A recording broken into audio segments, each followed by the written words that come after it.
بسم اللہ الرحمن الرحیم۔ السلام علیکم ورحمۃ اللہ وبرکاتہ۔ حضرت ابو ہریرہ رضی اللہ تعالی عنہ کہتے ہیں کہ رسول اللہ صلی اللہ علیہ وآلہ وسلم نے ارشاد فرمایا، کسی کے بارے میں بدگمانی قائم کرنے سے اجتناب کرو، کیونکہ یہ بدترین جھوٹ ہے۔ کسی کے احوال کے ٹوا میں نہ رہو، نہ کسی کے احوال کی کوت کوریت کرو، نہ کسی کے سودے پر خرید کا اظہار کرو، نہ ایک دوسرے سے حسد کرو، نہ ایک دوسرے سے بغض رکھو، نہ ایک دوسرے کی غیبت کرو، اور تم سب خدا کے بندے اور ایک دوسرے کے ساتھ بائی بائی بن کر رہو۔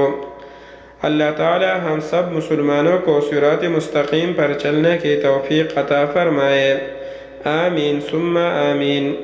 مزید احادیث اور اسلامی ویڈیوز دیکھنے کے لیے اس چینل کو سبسکرائب کریں۔ جزاکم اللہ خیرہ، شکریہ۔